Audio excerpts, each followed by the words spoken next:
Hi guys, welcome to dream journey vlog. ಹೇಗಿದ್ದೀರಾ ನೀವೆಲ್ಲರೂ? ನಾನು ಚೆನ್ನಾಗಿದ್ದೀನಿ, ನೀವು ಕೂಡ ಚೆನ್ನಾಗಿದ್ದೀರಾ ಅಂತ ಭಾವಿಸ್ತೀನಿ. ಲಾಸ್ಟ್ ವಿಡಿಯೋ ನೋಡಿದವರಿಗೆ ಗೊತ್ತಿರ್ಬೋದು, ಇದು ಕಂಟಿನ್ಯೂಷನ್ ವಿಡಿಯೋ. ನೀತಾ ಮತ್ತು ರಿಷಲ್ ಚರ್ಚಿಂದ ಬಂದಿದ್ದಾರೆ ಆಲ್ರೆಡಿ. ನೆಕ್ಸ್ಟ್ ನಾವು ಎಲ್ಲ ಕೆಲಸ ಮುಗಿಸಿ ಸಲೋನಿದು ಮಧ್ಯಾಹ್ನ ಟೈಮಲ್ಲಿ ರಿಷಲ್ ನಿರೋಷ ಮತ್ತು ನಾನು ಸೇರಿ ಬೇಕ್ರಿಗೆ ಬಂದದ್ದು. ನೀತನನ್ನು ಬೇಲೆ ಬಿಟ್ಟು ಬಂದ್ವಿ, ಯಾರಾದ್ರೊಬ್ಬರು ಇರಬೇಕಲ್ಲ ಅಂತ ಹೇಳಿ. ಬಿಕಾಸ್ ಇವತ್ತು ತಸ್ಲಿಮನ ಬರ್ಡೇ. ಸೊ ನಮಗೆ ತಸ್ಲಿಮನಿಗೋಸ್ಕರ ಚಿಕ್ಕದೊಂದು ಗೆಟ್ ಟುಗೆದರ್ ಅಂದರೆ ಪಾರ್ಟಿ ಟೈಪಲ್ಲಿ ಮಾಡ್ಕೊಳ್ಳಿಕ್ಕೆ ಐಟಮ್ಸ್ ಬೇಕಿತ್ತು. ನಾವು ಐಟಮ್ಸನ್ನು ಎಲ್ಲ ಕೂಡ ಅಮೌಂಟ ಶೇರ್ ಮಾಡಿ ತಗೊಳ್ತಾ ಇರೋದು.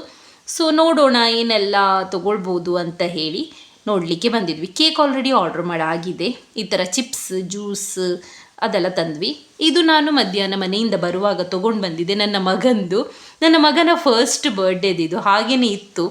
ಸೊ ತಸ್ಲಿಮನ ಬರ್ಡೇಗೆ ಇದೇ ಆಗ್ಬೋದು ಲಾಸ್ಟ್ ಮೊಮೆಂಟಿಗೆ ಅಂತ ಹೇಳಿ ಅಂದ್ಕೊಂಡೆ. ಒಂದು ಗ್ರೀನ್ ಕಲರ್ ಕಾಣಿಸ್ಬೋದು ನಿಮಗೆ, ಅದು ತಂದಿದ್ದೆ ನಾನು, ಅದನ್ನೇ ಹಾಕೋಣ ಅಂತ. ಸಂತೆ ಅದರಲ್ಲಿ ಕಾಣಿಸ್ತಾನೆ ಇರಲಿಲ್ಲ, ಎಲ್ಲಿ ಹೋಗಿದೆ ಯಾರಿಗೆ ಗೊತ್ತು. ನೆಕ್ಸ್ಟ್ ಬಂದು ನಾವೊಂದು ಗೇಮ್ ಆಟ ಆಡಿದ್ವಿ. ಇದರ ಶಾರ್ಟನ್ನು ನಾವು ಹಾಕಿದ್ದೀವಿ ಆಲ್ರೆಡಿ. ತುಂಬ ಅಂದರೆ ತುಂಬಾ ಫನ್ ಆಯಿತು ಗೇಮ್. ನೀತಾ ಎಲ್ಲ ಹೇಳ್ತಾ ಇದ್ರು ಸ್ಟ್ರೇಟ್ ಇಟ್ಟಿದ್ರೆ ಆರಾಮಾಗಿ ಹೋಗ್ಬೋದು ಸುಮ್ಮನೆ ಅಂತ ಹೇಳಿ. ನಾನು ಹೇಳಿದೆ ಬೇಡ, ಫಸ್ಟ್ ಸ್ಟ್ರೇಟ್ ಇಟ್ಟು ನೋಡೋಣ, ಮತ್ತೆ ಮಧ್ಯದಲ್ಲಿ ಇಟ್ಟಿದ್ರೆ ಆಯಿತು, ಒಂದು ವೇಳೆ ಚೆನ್ನಾಗಿ ಈಸಿಲಿ ಹೋದರೆ ಅಂತ ಹೇಳಿ. ನಿರೋಷಂದು ಫಸ್ಟಿಗೆ ಹೋಗಿದ್ದ ಅಂತ, ಫಸ್ಟ್ ಸೆಕೆಂಡೇನು ಹೋಗಿದೆ. ಮತ್ತು ನನ್ನದು ಸಂತೆ ಪ್ಯಾಂಟ್ ತುಂಬ ಮೇಲೆ ಇತ್ತು ಇವತ್ತು, ಅಂದರೆ ಇದು ಅಗಲ ಇತ್ತು, ಬೆಲ್ ಪ್ಯಾಂಟ್ ಟೈಪಲ್ಲಿ. ತುಂಬ ಅಂದರೆ ತುಂಬಾ ಫನ್ ಆಯಿತು. ರಿಷಲಿದಂತೂ ಬಿಟ್ಟೇ ಬಿಡಿ, ಅವಳದು ಲೈನ್ ಬಿಟ್ಟು ಬೇರೆ ಕಡೆಯಿಂದ ಹೋಗ್ತಾನೆ ಇದ್ಲು. ನಾವು ಸಹ ಅದಕ್ಕೋಸ್ಕರ ಹೋಗಲಿ ಎಷ್ಟು ಹೋಗ್ತದೆ ಅಂತ ನೋಡಿಕೊಳ್ಳೋಣ ಅಂತ ಹೇಳಿ ಅವಳನ್ನು ಬಿಟ್ಟಿದ್ದು, ಹೋಗ್ತಾ ಇರಲಿ ಅಂತ ಹೇಳಿ ಮಾತ್ರ ನಾವು ಡಿಸೈಡ್ ಮಾಡಿದ್ವಿ. ಸ್ಟ್ರೈಟ್ ಲೈನಲ್ಲಿಯೇ ನಿಲ್ಲಿಸಬೇಕು, ಎಲ್ಲಿ ಕೂಡ ನಿಲ್ಲಿಸಲಿಕ್ಕೆ ಇಲ್ಲ ಅಂತ ಹೇಳಿ. ಸೊ ಯಾವ ಲೈನಲ್ಲಿ ಕಪ್ಪುಂಟು, ಸೊ ಅದೇ ಲೈನಲ್ಲಿಯೇ ನಿಲ್ಲಿಕ್ಕೇನೆ ಇತ್ತು. ನಾನು ಮೊದಲೇ ಹೇಳಿದ್ದೆ ನನಗೆ ಸರಿ ನಿಲ್ಲಿಸಿ ಇಡಿ ಅಂತ. ಅವರು ಸರಿಯಾಗಿ ನಿಲ್ಲಿಸಿದರು. ಸಂತೆ ನಾನು ಪ್ಯಾಂಟ್ ಎತ್ಕೊಳ್ಳುವಾಗ ಗದ್ದೆಗೆ ಹೋಗುವ ಸ್ಟೈಲಲ್ಲಿ ಎತ್ಕೊಂಡು, ಅದು ಎತ್ತುವಾಗ ನಾನು ಅಡ್ಡಾಗಿ ಬಿಟ್ಟೆ. ಸೊ ನಾನು ಕೂಡ ಹೋದದ್ದು ದೂರವೇ, ಲೈನ್ ಬಿಟ್ಟೇ ಹೋದದ್ದೇ. ನನಗೆ ನಗೆ ಬರ್ತಾ ಇತ್ತು ನನ್ನದೇ ಅವಸ್ಥೆ ನೋಡಿ. ಒಳ್ಳೆ ಗದ್ದೆಗೆ ಹೋದ ಹೆಂಗಸರ ಥರ ಕಾಣಿಸ್ತಾ ಇದ್ದೆ ನಾನು. ನಗೆ ಆಡಿ ಸುಸ್ತಾಗಿ ಹೋಯಿತು ನನಗೆ ಒಳ್ಳೆ ದೊಡ್ಡ ಓವರ್ ಕಾನ್ಫಿಡೆನ್ಸ್ ಇತ್ತು. ದೂರ ಕಾಲು ಹಾಕಿದರೆ ಎಲ್ಲ ಕೂಡ ಪಾಸ್ ಆಗ್ಬೋದು ಅಂತೇಳಿ ಸ್ಟೈಲಲ್ಲಿ ಹೋದದ್ದು, ಶುರುವಲ್ಲಿಯೇ ಹೋದದ್ದು ನಾನು. ಮತ್ತೆ ನೀತಾ ಚೆನ್ನಾಗಿ ಮಾಡಿದ್ದಾಳೆ ಎಲ್ಲರಕ್ಕಿಂತ ಅಂತ ಹೇಳಿದರೆ. ಅವಳಿಗೂ ಕೂಡ ಅಂದರೆ ಆಲ್ಮೋಸ್ಟ್ ಅವಳು ಹೋಗ್ತಾಳೆ ಅಂತ ಹೇಳುವಾಗಲೇ ಅವಳೇನೋ ಒಂದು ಟ್ರಿಕ್ಕಲ್ಲಿ ಕಾಲೆತ್ತಲು. ಅವಳಿಗೆ ಕೂಡ ಕಾಣಿಸ್ತಾ ಇರಲಿಲ್ಲ, ಬೈ ಮಿಸ್ಟೇಕಾಗಿ ಎತ್ತದ್ದು. ಅದು ಅವಳಿಗೆ ಲಾಭ ಆಯಿತು. ಬಟ್ ಅವಳು ಲಾಸ್ಟ್ ತನಕ ಯಾರೂ ಕೂಡ ಬಂದಿಲ್ಲ. ವಿಡಿಯೋ ಆ್ಯಂಗಲ್ ನಾವು ಶಾರ್ಟಿಗೆ ತೆಗ್ದದ್ದನ್ನು ಮತ್ತೆ ನಾವು ಬ್ಲಾಗಿಗೆ ಕನೆಕ್ಟೆಡ್ ಮಾಡಿದ್ದು. ಸೊ ಅದರಿಂದ ನಿಮಗೆ ಜಸ್ಟ್ ಕಾಲ್ ಮಾತ್ರ ಕಾಣಿಸ್ಬೋದು, ಅಡ್ಜಸ್ಟ್ ಮಾಡ್ಕೊಳ್ಳಿ. ನೋಡಿ ಈ ಥರ ನೀತ ಏನೋ ಇನ್ನೊಂದೊಂದು ಮಾಡಲಿಕ್ಕೆ ಹೋಗಿ ಸಾಧಾರಣ ಮಾತ್ರ ಬಂದು ರೀಚ್ ಆದಲೆ. ಒಂದು 2 ಕಪ್ ಏನೋ ಬಾಕಿ ಇತ್ತು ಅಷ್ಟೇ. ಅದರ ನಂತರ ನಾನು ಹೊರಟೆ ಚರ್ಚಿಗೆ. ನಾನು ಹೋಗಿರಲಿಲ್ಲ ಮಾರ್ನಿಂಗ್. ಮನೆಗೆ ಹೋಗಿ ಮಗ ಮತ್ತು ಹಸ್ಬೆಂಡಿಗೆ ಪಿಕಪ್ ಮಾಡಿ ಬಂದದ್ದು ನಾನು. ಅಂದರೆ ನಾನು ಮನೆಗೆ ಹೋದೆ, ಅವನು ಕಿಕ್ಕಿರಿ ಮಾಡ್ತಾ ಇದ್ದ ಅಂತೆ. ಸೊ ನಾನು ಅದಕ್ಕೋಸ್ಕರ ಮನೆಗೆ ಹೋದೆ. ಅವನು ಸ್ಕೂಲಿಂದ ಬಂದದ್ದಷ್ಟೇ ಅಲ್ಲ, ಅವನು ಎಕ್ಸೆಲಿಗೆ ಹೋಗೋದ್ರಿಂದ ಮಾರ್ನಿಂಗ್ ಮಕ್ಕಳ ಪೂಜೆ ಇಲ್ಲಿದು ಲೇಟ್ ಇತ್ತು. ಸೊ ನಾನು ಅವರಿಗೆ ಸ್ಕೂಲಿಗೆ ಕಳಿಸಿದ್ದೆ. ಈಗ ನನ್ನದು ಪೂಜೆ ಆಗಿದೆ. ನಮಗೆ ಸಹ ಬ್ಲ್ಯಾಕ್ ಹಾಕಿದ್ದಾರೆ, ನಿಮಗೆ ಕಾಣಿಸ್ಬೋದು. ಅದು ನಮಗೆ ಕಪ್ಪು ತಿಂಗಳು ಸ್ಟಾರ್ಟ್ ಆಗುವ ದಿನ ಹಾಕ್ತಾರೆ ತಲೆಗೆ. ಸೊ ನಾವು ಬಂದು ಈಗ ತರಕಾರಿ ತೊಗೊಳ್ತಾ ಇದ್ದೀವಿ. ಪೂಜೆ ಎಲ್ಲ ಮುಗಿಸಿ ಲಾಸ್ಟ್ ಮೂಮೆಂಟ್ ಐಟಮ್ಸ್ ತೊಗೊಳ್ಬೇಕಾಯಿತು. ಅಂದರೆ ನಮಗೆ ಇವತ್ತು ಅಮ್ಮ ಮತ್ತು ಚಿಕ್ಕಮ್ಮ ಬರ್ತಾ ಇದ್ದಾರೆ ಮನೆಗೆ. ಮತ್ತು ಅದರಲ್ಲಿ ಕೂಡ ವೆಜ್. ನನಗೆ ಅಂತೂ ವೆಜ್ಜಲ್ಲಿ ಏನು ಮಾಡೋದು ಅಂತ ಹೇಳಿ ತಲೆಗೇ ಹೋಗಲ್ಲ ಆ್ಯಕ್ಚುಲಿ. ಮತ್ತು ಏನು ಮಾಡೋದು, ಈ ಮಶ್ರೂಮ್ ಎಲ್ಲ ತೊಗೊಂಡು ಬಟರ್ ಚಿಕನ್ ಟೈಪಲ್ಲಿಯೇ ಮಶ್ರೂಮ್ ಮತ್ತು ಏನಾದರೂ ಒಂದು ಒಳ್ಳೆಯದು ಐಟಮ್ಸನ್ನು ಹಾಕಿ ಮಾಡೋಣ ಅಂತ ಹೇಳಿ ಅದೊಂದು ತೊಗೊಂಡು ಬಂದೆ. ಇವರು ಆಲ್ರೆಡಿ ಗುರುವನ್ಕೆರೆಯಿಂದ ಎಕ್ಸ್ಪ್ರೆಸ್ ಬಸ್ಸಿಗೆ ಬಂದು ಮಡಂತೇರಿಗೆ ಇಳಿದಿದ್ರು.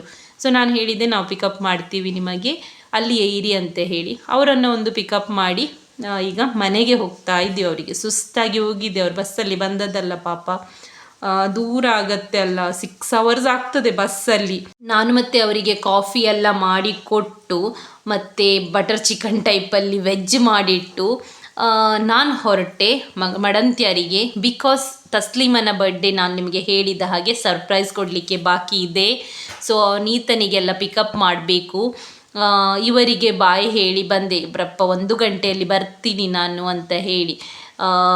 ಸೊ ನಾವು ಈಗ ಹೋದ್ವಿ ಪಿಕಪ್ ಮಾಡಲಿಕ್ಕೆ. ನೀತ ಫಸ್ಟ್ ನನಗೆ ಕೇಕೆಲ್ಲ ಕೆಳಗೆ ತಂದು ಕೊಟ್ಟಿದ್ದಾಳೆ. ನಾವೀಗ ಬಂದು ರೀಚ್ ಆಗಿದ್ದೀವಿ ಸಲೂನ್ ಹತ್ರ. ಅವರಿಗೆ ಅಲ್ಲಿ ಕ್ಲೈಂಟ್ಸ್ ಇದ್ದಾರಂತೆ ಮೇಲೆ. ಸೊ ಐಟಮ್ಸನ್ನು ಅವರು ಫಸ್ಟ್ ಇಟ್ಟು ಹೋಗಿದ್ರು ನನ್ನ ಹತ್ರ. ನಾನು ವೆಯ್ಟ್ ಮಾಡ್ತಾ ಇದ್ದೆ. 1-2 ಐಬ್ರೋಸ್ ಮಾತ್ರ ಲಾಸ್ಟ್ ಬಾಕಿ ಇತ್ತಂತೆ. ಅದನ್ನು ಮುಗಿಸಿ ಅವರೀಗ ಬರ್ತಾರೆ ಕ್ಲೋಸ್ ಮಾಡಿ. ಈ ತಸ್ಲಿಮನಿಗೆ ಒಂದು ಚೂರು ಕೂಡ ಐಡಿಯಾ ಇಲ್ಲ ನಾವು ಬರೋದು. ಆ್ಯಕ್ಚುಲಿ ರಿಷಲ್ ತುಂಬ ಸಲ ಕಾಲ್ ಮಾಡಿದ್ಲಂತೆ ವಿಶ್ ಮಾಡಲಿ ಐಡಿಯಾದಲ್ಲಿ, ಎಲ್ಲಿದ್ದೀಯಾ ಎಂತ ಸ್ಪೆಷಲ್ ಅಂತ ಕೇಳೋಣ ಅಂತ ಹೇಳಿ. ಅವಳು ಕಾಲ್ ಸಹ ಎತ್ತಾ ಇರಲಿಲ್ಲ. ನಮಗೆ ಮತ್ತೆ ಭಯ ಆಗಲಿಕ್ಕೆ ಸ್ಟಾರ್ಟ್ ಆಯಿತು. ಒಂದು ವೇಳೆ ಮನೆಯಲ್ಲಿಲ್ಲ ಅಂದರೆ ಏನು ಮಾಡೋದು? ಇಷ್ಟೆಲ್ಲ ಮಾಡಿಕೊಂಡು ಅವಳಿಲ್ಲ ಅಂತ ಹೇಳಿದರೆ. ಮತ್ತೆ ಕೂಡ ಧೈರ್ಯದಲ್ಲಿ ಹೊರಟ್ವಿ. ನೋಡಿ ಬಿಡೋಣ ಈಗ ಈ ಪ್ಲ್ಯಾನ್ ಮಾಡಿ ಆಗಿದೆ, ಹೋಗೋಣ.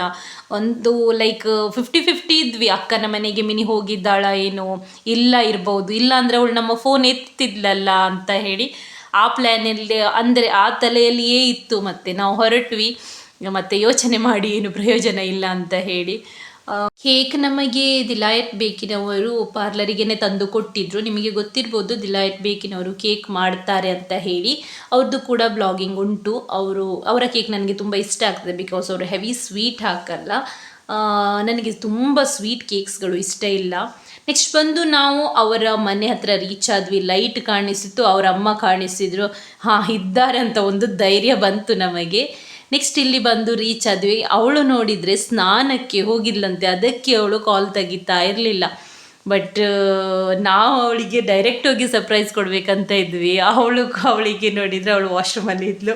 ಸೊ ಮತ್ತೆ ಅವಳಿಗೆ ತುಂಬ ಅಂದರೆ ತುಂಬ ಖುಷಿಯಾಯಿತು ನಾವು ಬಂದದಕ್ಕೆ. ಅವಳು ಯೋಚನೆ ಕೂಡ ಮಾಡಿರಲಿಲ್ಲ ನಾವು ಬರ್ಬೋದು ಅಂತ ಹೇಳಿ.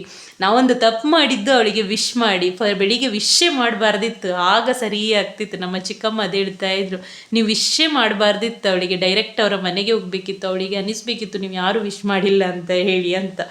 ಹೌದಲ್ಲ ಅಂತ ಅನಿಸಿತು. ಮತ್ತು ಕೇಕ್ ತುಂಬಾ ಚೆನ್ನಾಗಿತ್ತು. ನನಗೆ ಸಿಂಪಲ್ ಕೇಕ್ಸ್ಗಳೇ ಇಷ್ಟ. ನನಗೆ ಗಜಾಬಿಜಿಗಳು ಕೇಕ್ಗಳು ಇಷ್ಟವೇ ಇಲ್ಲ. ನನಗೆ ಅವರು ಯಾವತ್ತೂ ಕೂಡ ನಾನು ಹೇಳಿದಾಗೇ ಕೇಕ್ ಮಾಡಿ ಕೊಡ್ತಾರೆ.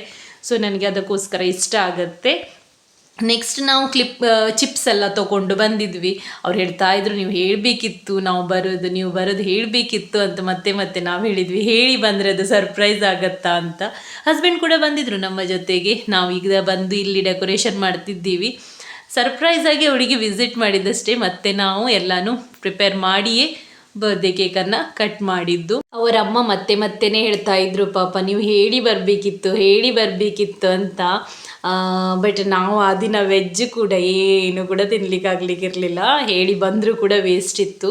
ಸೊ ಇಲ್ಲಿ ನಿರೋಷ ಎಲ್ಲ ಪ್ರಿಪೇರ್ ಮಾಡ್ತಾ ಇದ್ದಾರೆ. ರಿಷಲ್ ಕ್ರಿಸ್ಟನ್ನಿಗೆ ನಾವು ಮೊಬೈಲ್ ಕೊಡಲ್ಲ, ಬಟ್ ಇವತ್ತು ಕೊಟ್ಟು ಕೂರಿಸಿದ್ದೀವಿ. ಪ್ರಾಬ್ಲಮ್ ಏನಂತ ಹೇಳಿದರೆ ಅವನು ನನ್ನ ಬರ್ತ್ಡೇ ನನ್ನ ಕೇಕ್ ಅಂತ ಹೇಳಿ ಕಿರಿಕಿರಿ ಮಾಡ್ತಾ ಇದ್ದ.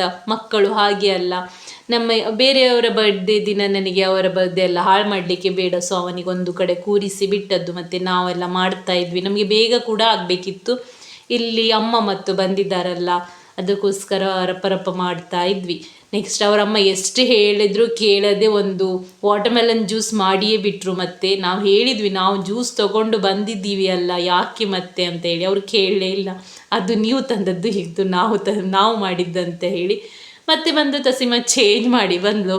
ಅದು ನಮಗೆ ಇಷ್ಟ ಆಗಲಿಲ್ಲ. ಬಿಕಾಸ್ ನಾವು ಅವಳಿಗೆ ಹ್ಯಾಪಿ ಬರ್ತ್ಡೇದು ಬ್ಯಾಂಡ್ ಏನು ತಂದಿದ್ವಿ ಹಾಕಲಿಕ್ಕೆ ನೆಕ್ಕಿಗೆ, ಆ ಥರದ್ದು.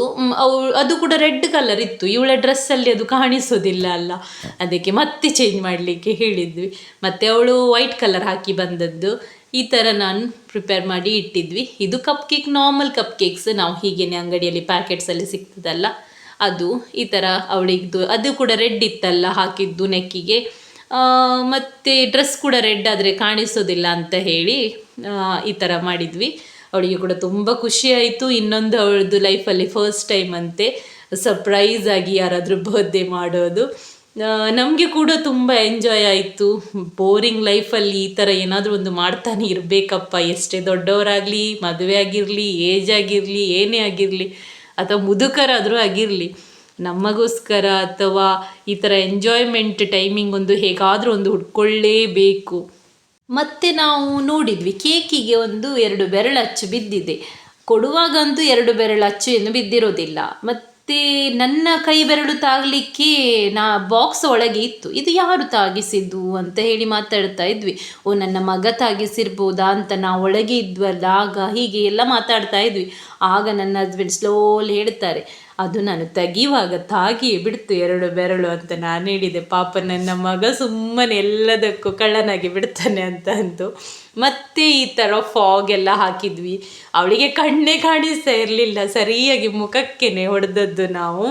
ನಾನಷ್ಟು ಫೇಸ್ ಶೇರ್ ಮಾಡಿಲ್ಲ, ಬಿಕಾಸ್ ಕಾಮನ್, ಅವರಿಗೆ ಅದು ಇಷ್ಟ ಆಗೋದಿಲ್ಲ. ನಿಮಗೆ ಗೊತ್ತಿರ್ಬೋದು, ಎಲ್ಲರಿಗೂ ಸೇಮ್ ಒಪಿನಿಯನ್ ಇರೋದಿಲ್ಲ, ಅದು ಏನು ಮಾಡಲಿಕ್ಕೂ ಆಗಲ್ಲ. ನಮಗೆ ಇಷ್ಟ ಉಂಟು ಅಂತ ಹೇಳಿ ಎಲ್ಲರಿಗೂ ಇಷ್ಟ ಇರಬೇಕಂತ ಇಲ್ಲ. 5 ಬೆರಳುಗಳು ಸಹ ಸೇಮ್ ಇರೋದಿಲ್ಲ. ಅವರ ಮನೆಯಲ್ಲಿ ನನಗೆ ಬೇಡ ಅಂತ ಅನಿಸಿತ್ತು, ಸೊ ನಾನು ಮಾಡಿಲ್ಲ. ಇಲ್ಲಿ ನಾವು ಜ್ಯೂಸ್ ಎಲ್ಲ ಹಾಕ್ತಾನೆ ಇದ್ದೀವಿ, ಕಪ್ ಗಿಪ್ ಎಲ್ಲ ಎತ್ಕೊಂಡೇ ಬಂದಿದ್ವಿ, ಏನು ಕೂಡ ಅವ್ರು ಹುಡುಕ್ಲಿಕ್ಕೆ ಹೋಗಬಾರ್ದಪ್ಪ ಅಂತ ಹೇಳಿ. ಮತ್ತು ಅವರ ಅಮ್ಮ ಕೂಡ ವಾಟರ್ಮೆಲನ್ ಜ್ಯೂಸ್ ಮಾಡಿದ್ರಲ್ಲ, ಅದು ಕುಡಿದ ನಂತರ ನಮಗೆ ಹೊಟ್ಟೆ ತುಂಬಿಕೊಂಡೇ ಇತ್ತು. ಹೆವಿ ಇತ್ತು ಜ್ಯೂಸು, ತುಂಬ ದೊಡ್ಡ ಗ್ಲಾಸಲ್ಲಿ ಸಹ ಕೊಟ್ಟಿದ್ರು, ಸೊ ಹೊಟ್ಟೆ ತುಂಬಿಕೊಂಡಿತ್ತು. ಮತ್ತು ನಾವೇ ಇದ್ವಿ ಅಲ್ಲ ಇಷ್ಟೇ ಜನ, ಕೇಕ್ ದೊಡ್ಡ ಪೀಸ್ ತಿಂದ ನಂತರ ಮತ್ತೆ ಎಲ್ಲಿ ಹಸಿವು, ತಿನ್ನಲಿಕ್ಕೇ ಆಗ್ತಾ ಇರಲಿಲ್ಲ. ಸ್ವಲ್ಪ ತಿಂದು ಮತ್ತು ಬೇಗ ಹೇಗಾದರೂ ಹೊರಡಬೇಕಲ್ಲ, ಮತ್ತು ರಿಷಲ್ಗೆ ಕೂಡ ಡ್ರಾಪ್ ಮಾಡಬೇಕು, ಅದಕ್ಕೆ ಸೊ ಫಾಸ್ಟ್ ಒಂದು ತಿಂದ್ಕೊಂಡು ಮುಗಿಸಿದ್ವಿ. ಈಗ ನಾವು ಹೊರಟಿದ್ದೀವಿ ಮನೆಗೆ ಅಂತ ಹೇಳಿ. ಇವರು 4 ಜನ ಸೇರಿದರೆ ಮತ್ತೆ ಹೇಳೋದೇ ಬೇಡ, ಅವರಿಗೆ ಏನಾದರೂ ಒಂದು ಕುತಂತ್ರ ಮಾಡ್ತಾನೇ ಇರಬೇಕು. ಮತ್ತು ನನ್ನ ಮಗ ಹೋಗಿ ವಿಶ್ ಎಲ್ಲ ಮಾಡಿ ಬಂದ ಅವಳಿಗೆ. ನೆಕ್ಸ್ಟ್ ನಾವೀಗ ಮನೆಗೆ ಹೊರಟಿದ್ದೀವಿ. ಹೊರಡುವ ಟೈಮಲ್ಲಿ ರಿಷಲ್ಲಿದ್ದು ಶೂವಲ್ಲಿ ಒಂದು ಕಪ್ಪೆ ಇತ್ತು. ಅವಳು ಶೂ ಹಾಕಿ ಆಯ್ತಂತೆ, ಒಂಥರ ಫೀಲ್ ಆಯ್ತಂತೆ. ಸೊ ಅವಳು ತೆಗೆದು ಫ್ರಾಗ್ ಇತ್ತು, ಅದರಲ್ಲಿ ನಗೆ ಆಡಿ ಸುಸ್ತಾಗಿ ನನಗೆ ವಾಯ್ಸ್ ಓವರ್ ಕೊಡುವಾಗ ಸಹ ನಗೆ ಆಡಲಿಕ್ಕೆ ಬರ್ತಾ ಇತ್ತು. ಒಂದು ಸಲ ನನ್ನ ಮಗನ ಕ್ರಾಕ್ಸಲ್ಲಿ ಸಹ ಇತ್ತು, ಅವನಿಗೆ ತುಂಬ ಭಯ ಆಗಿತ್ತು, ಒಂಥರ ಭಯ ಕೂತು ಬಿತ್ತಿತ್ತು. ಇದು ಡೇಂಜರ್ ಆ್ಯಕ್ಚುಲಿ, ಶೂಸ್ ನೋಡದೇನೆ ಹಾಕೋದು ತುಂಬ ಅಂದರೆ ತುಂಬಾ ಡೇಂಜರ್. ಎಷ್ಟೋ ಜನ ಇದರಿಂದ ಸತ್ತಿದ್ದಾರೆ ಕೂಡ. ಹಾವಿನ ಚಿಕ್ಕದು ಹಾವೆಲ್ಲ ಇದ್ದು ನೀವು ನೋಡಿರ್ಬೋದು ವೀಡಿಯೋಸ್. ನಾನು ಅದಕ್ಕೋಸ್ಕರ ಮಗನಿಗೆ ಹಾಕುವಾಗ ಈಗ ಕಲಿಸಿಟ್ಟಿದ್ದೀನಿ, ನೋಡು ಫ್ರಾಗ್ ಉಂಟಾ ನೋಡು ಅಂತ. ಸುಮ್ಮನೆ ಆದರೂ ಹೇಳ್ತಾ ಇರ್ತೀನಿ ನೋಡು ಅಂತೇಳಿ. ಒಂದೊಂದು ಸಲ ಮರ್ತೋಗ್ತಾನೆ ಅವನು. ಈಗ ಅವನು ಬಾಯ್ ಮಾಡಿ ನಾವೆಲ್ಲ ಹೋಗಲಿಕ್ಕೆ ಹೊರಟಿದ್ದೀವಿ. ಅವಳಿಗೆ ಬೇಜಾರಾಗಿದೆ ನಾವು ಹೊರಡುವ ಟೈಮಲ್ಲಿ, ಲೇಟ್ ಆಗಿತ್ತು. ಸೊ ಫಸ್ಟ್ ಅಂದ್ಕೊಂಡಿದ್ವಿ ರಿಷಲ್ಗೆ ರಿಕ್ಷಾದಲ್ಲಿ ಬಿಡೋದಂತ, ಮತ್ತೆ ಅಂದ್ಕೊಂಡ್ವಿ ಲೇಟ್ ಆಯ್ತಲ್ಲ ಅಂತ ಹೇಳಿ ರಿಷಲ್ಗೆ ಡ್ರಾಪ್ ಮಾಡಲಿಕ್ಕೆ ಬಂದು. ರಿಷಲ್ ಮನೆ ಮಾಡಂತ್ಯಾರೆ. ಸೊ ಅವಳಿಗೊಂದು ಅವರ ಮನೆ ಹತ್ರ ಡ್ರಾಪ್ ಮಾಡಿ ಈಗ ಮತ್ತೆ ನಾವು ಹೊರಟಿ ನಿರೋಷನನ್ನು ಡ್ರಾಪ್ ಮಾಡೋದು. ಫಸ್ಟ್ ನಿರೋಷನ ಮನೆ ನಮ್ಮ ಮನೆ ಒಂದೇ ಲೇನಲ್ಲಿ ಇರೋದು. ಸೊ ನಿರೋಷನಿಗೆ ಲೇಟ್ ಆದರೆ ಯಾವತ್ತೂ ಕೂಡ ಪ್ರಾಬ್ಲಮ್ ಇಲ್ಲ, ನಮ್ಮದು ಮತ್ತೆ ಅವ್ರದ್ದು ಸೇಮ್ ಲೈನಲ್ಲಿಯೇ ಇದೆ ಮನೆ. ಸೊ ಅವಳಿಗೆ ಪ್ರಾಬ್ಲಮ್ ಇಲ್ಲ, ಯಾರಾದರೂ ಒಬ್ಬರಿದ್ದೇ ಇರ್ತಾರೆ. ರಿಷಲಿಗೆ ಮಾತ್ರ ಮಡಂತಿಯರಿಗೆ ಹೋಗಬೇಕಿತ್ತಲ್ಲ, ಸೊ ನಿರೋಷನಿಗೆ ಒಂದು ಡ್ರಾಪ್ ಮಾಡಿದ್ವಿ. ಅದ್ರ ನಂತರ ನಾವು ಬಂದ್ವಿ ಮನೆಗೆ. ನಮ್ಮಮ್ಮ ಎಲ್ಲ ವೇಟ್ ಮಾಡ್ತಾ ಇದ್ದರು. ಅವನು ಓಡಿದ್ದಾನೆ ಫಸ್ಟ್. ಅವನಿಗೆ ನಮ್ಮ ಚಿಕ್ಕಮ್ಮ ಅಂದರೆ ತುಂಬಾ ಇಷ್ಟ. ಅವಳಿದ್ದಾಳು ಇಲ್ಲೋ ನೋಡಲಿಕ್ಕೆ ಬೇಗ ಓಡಿ ಹೋದ ಅವನು. ಅಮ್ಮ ಮಾತ್ರ ಹೊರಗೆ ಇದ್ರಲ್ಲ. ಅವನಿಗೀಗ ತುಂಬ ಅಂದರೆ ತುಂಬ ಅಟ್ಯಾಚ್ಮೆಂಟ್ ಆಗಿ ಹೋಗಿದೆ ನಮ್ಮ ತಾಯಿ ಮನೆ ಸೈಡಿಯವ್ರ ಹತ್ರ. ಅವನು ಹೊನ್ನಾವರ ಹೋಗೋಣವ ರಜೆ ಮಿಣಿ ಅಂತ ಹೇಳ್ತಾನೇ ಇರ್ತಾನೆ. ಇವತ್ತು ಅವನಿಗೆ ಅಮ್ಮನೇ ಊಟಕ್ಕೆ ಸಹ ಕೊಟ್ಟಿದ್ದು. ಸೊ ಗೈಸ್, ಈ ವಿಡಿಯೋ ತುಂಬ ಲಾಂಗ್ ಆಗ್ಬೋದು ಅಂತ ಅಂದ್ಕೊಳ್ತೀನಿ ನಾನು. ನೆಕ್ಸ್ಟ್ ವಿಡಿಯೋ ಜೊತೆಗೆ ನಿಮಗೆ ಸಿಗ್ತೀನಿ. ಈ ವಿಡಿಯೋ ಇಷ್ಟ ಆದಲ್ಲಿ ಲೈಕ್ ಮಾಡಿ, ಶೇರ್ ಮಾಡಿ, ಕಮೆಂಟ್ ಮಾಡಿ, ಹಾಗೆ ಸಬ್ಸ್ಕ್ರೈಬ್ ಮಾಡಿ. ನಿಮ್ಮ ಸಪೋರ್ಟ್ ನಮಗೆ ತುಂಬಾ ಮುಖ್ಯ. Thank you so much guys. Bye bye.